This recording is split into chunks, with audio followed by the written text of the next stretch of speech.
J'aime être dans la piscine. Là, il n'y a pas d'excuse. Regarde comme il est content. Là-bas, il y a un nageur débutant. Créateur de conscience. Créateur de conscience. Aujourd'hui, nous allons créer la conscience qu'une moto, qui officiellement n'a pas de puissance, est capable de rouler assez vite sur le circuit. C'est bien, il fait 8 degrés et c'est mouillé. Mais grâce à ça, on a les meilleurs pneus qui existent, des pneus de route qu'on n'a pas besoin de chauffer. Et c'est tout. Regarde-moi cette sportive. Ouais.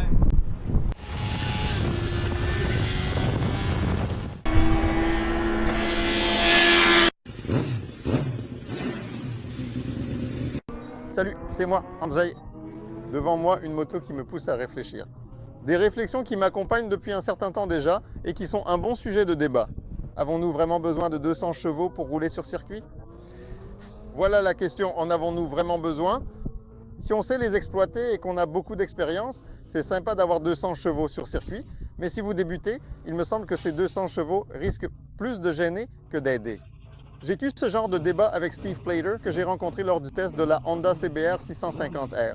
Ce type a gagné plusieurs fois l'île de Man. Il a aussi remporté plusieurs fois la course de Macao, celle en ville. Donc c'est quelqu'un qui s'y connaît vraiment en pilotage rapide à moto, puisqu'il a gagné les courses de moto les plus rapides du monde.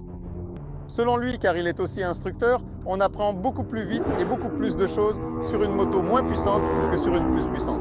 Parce qu'on sera obligé, il n'y aura pas la possibilité de sortir sur la ligne droite et de rattraper le retard qu'on a pris dans les virages.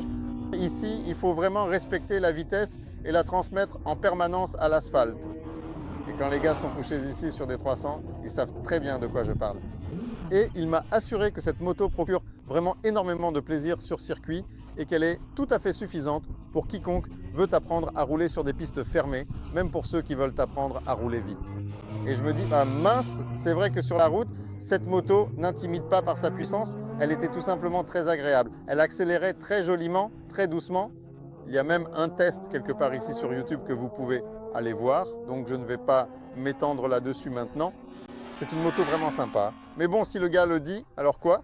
Je vais y aller et vérifier par moi-même. C'est pourquoi je suis ici à Poznań pour le Speed Day. Et ce que je sais après cette journée, c'est que le gars avait vraiment raison.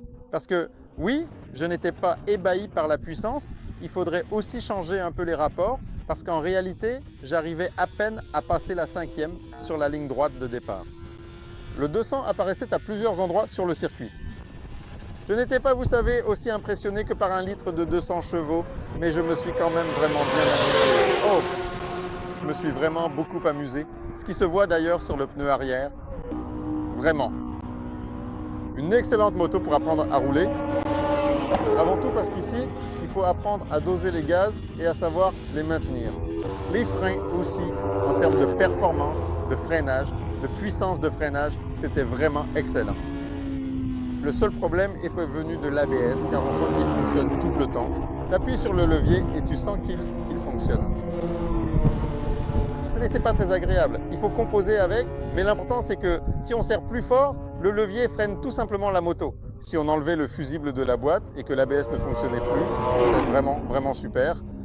La position, ici, il pourrait y avoir un peu plus de place. Parce que quand je me cachais derrière la bulle, c'est vrai que j'avais une GoPro fixée et ce n'était pas très confortable. Mais même si je ne tenais pas, je pouvais poser mes fesses ici et c'était plutôt cool. Je pense que si la journée avait été plus chaude, parce qu'aujourd'hui il fait vraiment froid, et si j'avais eu un peu plus de temps, j'aurais démonté ces gadgets et peut-être travaillé sur la pression, car en fait je ne l'ai même pas vérifié, elle est à la pression d'origine, alors je pense que j'aurais pu facilement descendre sur la minute 50. Aujourd'hui j'ai fait 1 minute 53 dès la 2e session, donc cela montre qu'avec cette moto, vraiment désolé, qu'avec cette moto on peut vraiment rouler assez vite. Tout cela grâce à la suspension et surtout au moteur très linéaire et prévisible, car ici on n'a pas peur d'ouvrir les gaz, on peut se concentrer sur la trajectoire. La moto, malgré le fait qu'elle soit assez souple, offre étonnamment un très bon soutien quand on attaque dans les virages. Et il n'y a jamais de moment où elle nous secoue vraiment beaucoup. Bien sûr, on sent qu'elle est assez souple, mais ce n'est pas au point de se sentir intimidé par une quelconque instabilité. En fait, j'ai même été surpris que la suspension dépourvue de réglage et conçue pour la route s'en sorte aussi bien. Et je vois qu'elle a bien entamé ce petit pneu. Eh bien justement, il a bien entamé ce pneu parce que j'ai vraiment essayé de le pousser à agir avec le contrôle de traction. Je me disais, mince, combien d'adhérence y a-t-il là? Je roulais et j'accélérais de plus en plus, encore plus. Aujourd'hui, c'est assez glissant et j'attendais de voir quand l'arrière commencerait à glisser. Et je sentais qu'il commençait déjà à partir.